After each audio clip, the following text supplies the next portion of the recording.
Hey, Fran fam, welcome to another edition of Life and Style with Francyne. I am your host, Francyne Walker. Thanks for joining me.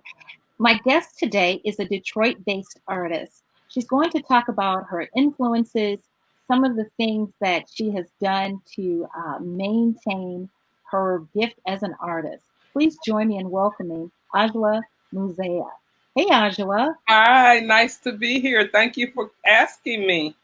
Oh, my pleasure. My pleasure. Um, I have to tell the story because no one knows our story. Um, I am glad that we did have an opportunity to do a redo of a previous interview that I think it was Light Up Liver Noise or something that was going Yeah, on. Yeah, uh-huh. about 2, 3 years ago. Yeah. And I walked into Joel's gallery and you were doing, I think you had an exhibition there. I had I think it was a one-woman show. One No, woman yeah, a show. solo show. I Yeah, was pleasantly surprised. And I think I was in the midst of doing the show. And I said, I could interview you right now because I was so excited that you were to see you, first of all, hmm just as It my was a sister. surprise for me. Yeah, I was yeah. surprised, man. Yes. So it was just like in my mind, why don't I interview you right now? And it was just so spontaneous. Despite the different logistics, it was a little loud and I thought we can do it. Let's just do it. And I think I pulled somebody to the side and said, "Hey, shoot this video for us." Right, Um, it was fun. it was fun. It Yeah. was because they put a little spot for us, had a sitting. So, but then once I replayed the video footage, I said, Adwoa, I It was, don't like it. it was way too much noise It was in the way room too much noise. because it wasn't expected. It was very spontaneous, but it Yeah, was it fun. was, but I wanted to make sure people could hear you, Mhm. as well as myself. It was just a little distracting. Great interview, but hey, second time's a charm, right? Right. Yes, it is. So, talk about your beginnings. Tell us a little bit about how you developed as an artist, how you decided that you wanted to be an artist. Give us some background information on that. Yes, I love talking about that part of it because for me, I've always been an artist. So from the time I was maybe 8 or 9, that's when I discovered that I was an artist for real. Yeah, And so I always knew it, but I didn't always know what an artist was. Okay. yeah, And I had artists in my family. I had 2 cousins that were extremely skilled artists, and they hadn't, as far as I know, had any prior training because they were quite a bit older than me. sure. Um, but as it turns out, one of my cousins, Bill, he used to live across the street from where I live now, and he painted my house. And I just always looked up to Bill because he had talent. And then he had 2 sons. He had 3 sons altogether and a daughter, but 2 of the sons were artists. Okay. So that was my mom's first cousin. That's my second and third cousins, and we're still close to this day. We stay in touch. Bill has passed. He passed, I think, earlier this year, Oh, wow. and he was over 80. He was well over 80, but he was just a gifted, talented artist, and a good-looking guy, and I just always looked up to him. Yeah. But my story is one day I looked in the mirror and I was very unhappy. I was about 8 or 9, and somebody had done me wrong in my own mind. So I Sure. was looking in a mirror and I said, I should draw myself. And I went and got pencil and paper or crayon or whatever I got, and I just drew myself. And I learned much later when I went to college and took art class, that what I had done was a contour drawing. But when Wow. I saw it, what I had finished, I was amazed. Look what you did. And I went and showed everybody in the family, look what I did. And they was like, oh yeah, that's cute. That's nice. And I was like, they are underwhelmed. They don't understand. I'm an Sure. artist. I have a Yeah. gift. And my And mom, hmm, you were 8 when you came, you were 8 when you came to that revelation. yes, I was very young and I was just so amazed at what I had done. And so that was my confirmation there that I was an artist. And my mom tried to help me by buying me books where I could learn how to draw comics, but I never wanted to draw comics. The pushback is also that I didn't know anything about art or being an artist. I just knew I had a gift and a skill that I loved Right. and wanted to pursue.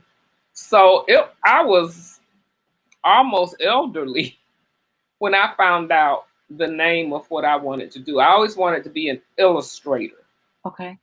but When I you never say, knew that yeah, when you until, say elderly, what do you mean? What do you mean elderly? You were I almost was over 50. really when Yes. you when But when you I just had heard that word, but I didn't know an illustrator from a designer, from from an abstract expressionist. yeah, So I learned these things about art and artists and the business of art much later in life. yeah, But I always just did my art from the time I was 8. There were times that I didn't, but I just always pursued it. And I would sell some of my art to friends. They would say, "Oh, you're an artist," and they was, "Oh, can you do something for me?" And so I would get yeah, little commissions, rarely, but I just did my art. And so I have art. I don't have art from when I was 8 because some of my yeah, things have been lost, but I yeah, have art going back pretty far. Some really. of it is digitized now because some of it was lost and it wasn't a fire, but it was just like I said, my family was underwhelmed about what an artist was and that I was an artist and that, one day museums will be collecting my work, that kind of thing. Yeah. And so I think some of my work accidentally got tossed. Okay. But Okay. God is so good because I had pictures of it, pretty good pictures of it. So I still have those pictures of when I was, really trying to be an illustrator and I was drawing things. Um, but now it's so different. I'm not an illustrator. I didn't end up being, my illustrations come in my collages. Yeah. Mm-hmm. But not so much in the drawings that I do. And although some of those earlier paintings or pictures were tossed, art is forever, right? I mean, you can, or your creativity never dies. Right, right. So it's sort of like when you do a manuscript, and then your computer crashes and you lose that manuscript and you have to start over. You But know, you still have something there. gift is still there. And who's to say you didn't, recreate or create, not recreate, create something different and new and even more Yeah. beautiful. Well, Uh, that's interesting because the fact is, when I was about 9, I got sick and I had to go to a school where I got to learn about ceramics. I learned how to type. Mm, I learned about camping and mhm. building things out of wood. I learned to like boating and going on a yacht, all at the age of like 9, 10 years old. Those are And some pretty good experiences too. yeah, Yeah. and the thing is that is repeated in my work. I still do stories about camping and fishing and the outdoors. So those are themes in my work that just never left. It sounds like you were very self aware at 8 or 9. Well, You know. I was the youngest, and I was so different from everybody in my family.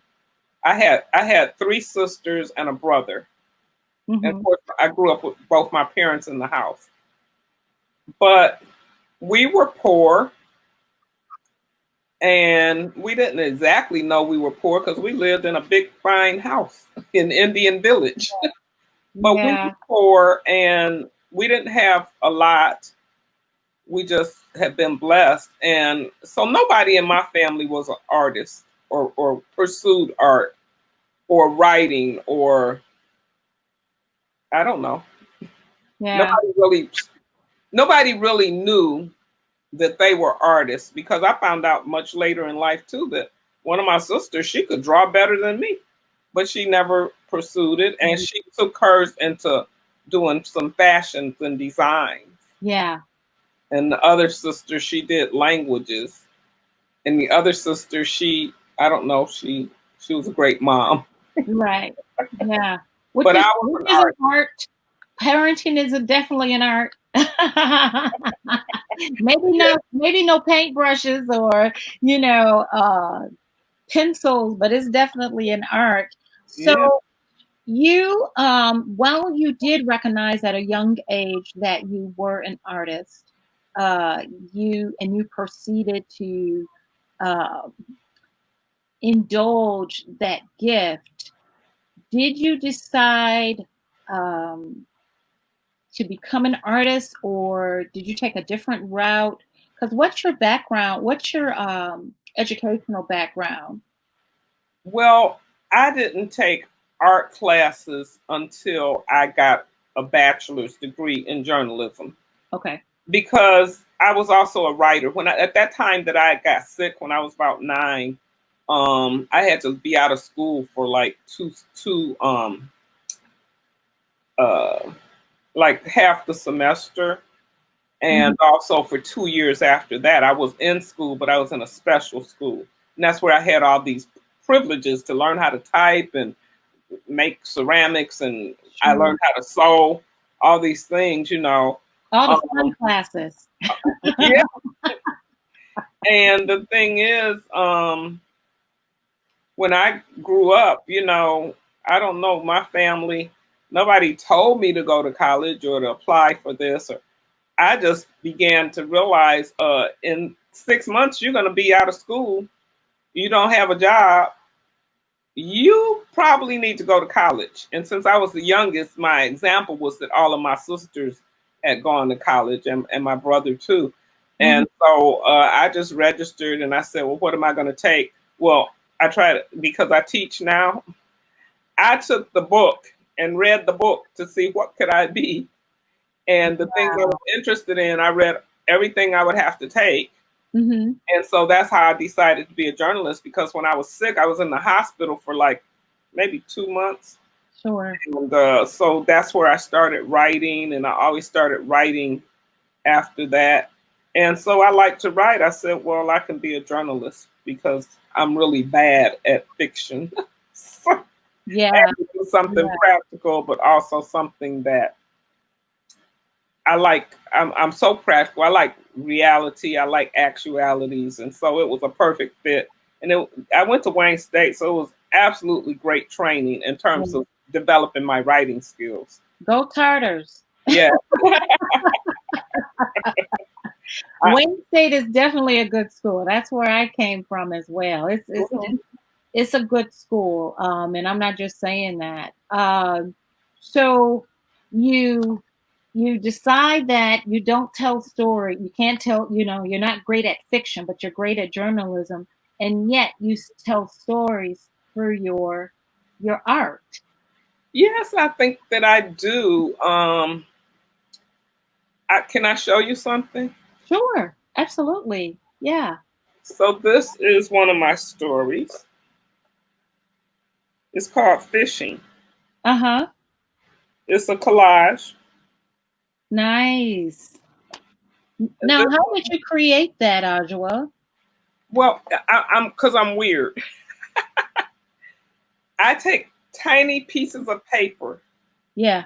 and I take a piece of paper or anything that's paper, I have paper everywhere in my house. I love paper. I developed a love for it. I love paper too. I And do. then because I was a typist too, that's how I, paid for my education by as a typist.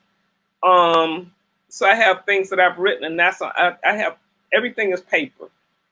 And so I, as an artist, would take paper and cut it up into tiny pieces and fit it together until it was a story or a design. And so Wow. those were my collages. Um, that's one of the ways that I started is with collage. I didn't really start with painting um, pictures. So it went from drawing to, I don't remember part of it, but I Yeah. went from drawing to painting to collage. And when I got to collage, well, I know how I got to collage. It's because after I got my degree, that's when I started to wonder, well, you really don't know that much. So I became self-educated. That's how I learned about art and artists. Sure. That's where I found Romare Bearden. That's where I found Henri Matisse, and that's where I found Edmonia Lewis. And those were the things that I loved. And when I saw Romare Bearden's work, I fell in love with it. Yeah. So he did watercolor and he did collage, and that's what I consider myself, watercolor and collage. And that's what I've pursued for years. But my art has grown and changed. Hmm. Um, I sometimes you grow so fast you don't think about, well, when did you get to be this? Yeah, it's just seamless because you're in the process and you're just doing. You don't really pause to mark that transition. It just flows as your art. Let's talk Right. about some of your pieces. Okay, This sure. one here. Hi. That's when we did the show. Yeah, that And is. Yep. this is a framed print of an original. The original was the same size too. And this is called The Love Doctor. It's beautiful. So it is, at some point, I fell in love with ink because ink was like watercolor, but you didn't have to mix it. It was already mixed. So I would take colors like sepia straight out of the bottle, mix it with water, and pour it onto my canvas. Wow. And so that had to do with two things. Number one, love. So sometimes hearts just appear in my work. I see that. And so this one is enhanced. So I enhanced the heart that just appeared there. But the color sepia um, represents for me the diaspora of colors in our culture. Wow. So with African Americans, we're every color from the deepest hues of brown to the lightest hues. Yeah. And so I have a whole collection of series. It's called the Brown series, and this is one of them. And the other thing I did after I got my bachelor's degree, that's when I really began to learn and grow and pursue culture. So Hmm. culturally, I studied African art. I knew Romare Bearden and some African American artists, but my interest was in Africa because I mean it was the 70s, the 80s, Yeah. and that was the thing was I guess they call it the Black Arts Movement. Yeah. And so you were to go and find your roots, and so that's part of what I did is go find my roots, and that's when I learned a lot about African life, African culture, African art, African religion, and so that shows up in my work. So in The Love Doctor, it's like a shaman or something. Sure. Talk about this one. Okay, this is a little bit later after The Love Doctor. So my style is still what I call abstract expressionist. I pour paint, I add collages. So this is another one that's sold. The Love Doctor is sold. This one sold at an auction. Did it? And it's called Heartfelt Dream. The heart just sort of appeared. Yeah. Why this Yeah. is so special? I poured this that magenta color where you see it like the shape of what could be a girl and an eye. Yeah. Glowing. I see that. I love it. And so the once I poured that magenta, I saw a girl there. It's almost like she's blowing a heart out, or she's speaking love. That's what it looks like to me. I see several different hearts going on. Hmm. Um, the colors, do the colors just kind of merge that way? And or do you manipulate those colors? Once I see a main part of the painting, everything grows from there. So the first thing I saw was this magenta colored girl. Yeah. And The that bottom became of the this beginning. story, hmm, That became the beginning of that was the beginning of how you developed this particular work. yes, because before I started this, I had inherited a whole collection of stencils from Gilda Snowden. Wow. I inherited it because I was invited to her studio after she passed, and I bought every stencil she had. Mm. I bought all of her um, Conti crayons and oil pastels, everything I could get in Oh those two no. genres I got. Yeah. And so Yeah. that was one of the first paintings I did. How could I incorporate her work into mine? And create magic. Right. Create magic. So Yeah. that is one of my favorite paintings, and I've done a couple of other ones that I really like devoted to Gilda's memory. And Um, that one sold too, correct? This one has yes, been sold. Yeah. Let's talk about this one.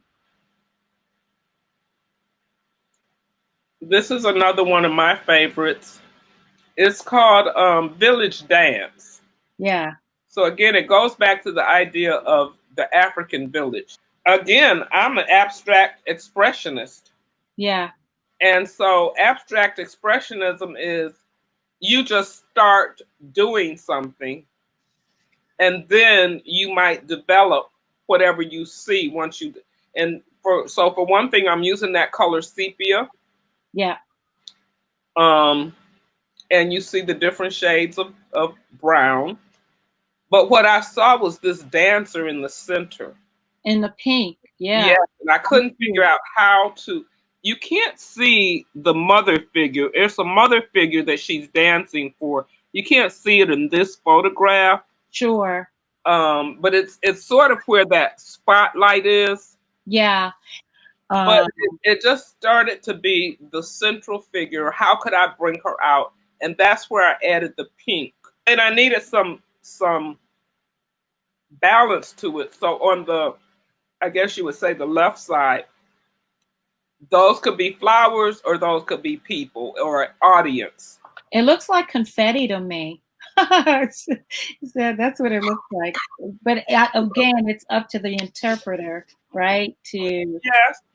And arrive at, also seeing it in person is a different experience. yeah, I yeah. almost sold this piece. Somebody that saw it responded to it right away, but I still have it. Okay. So how do you now? Do you paint every day, Adwoa, No, or not at all. no, not at all?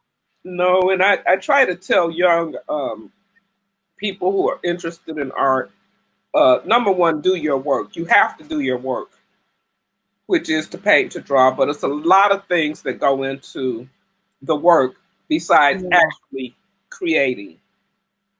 So just like with this interview, we had to set up where we're going to be, what are we going to wear, um, do you look at the left or the, it was a lot of Yeah. things that went into it. I had to have my water, I had to have my fan, I had Yeah. to Have my little tissue. All those So, elements are very important. That's why, I I really and I'm glad you bring that up, because this is all a process.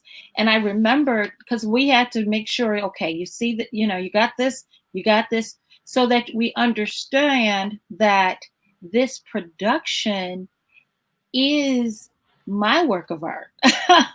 you know um so yeah, preparation is definitely key, even with your artistry. so So I you, don't paint every day, but I took 2 classes last semester.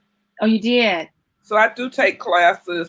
Because this has been good. We can just find you on Facebook if we're interested in any of your pieces. Yes, I have a website.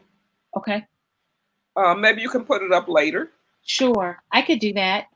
Thank you, Adwoa. We did Thank it. you. All righty, I'll talk to you. Feel better, please. All right. Thank you. Bye bye. Bye bye.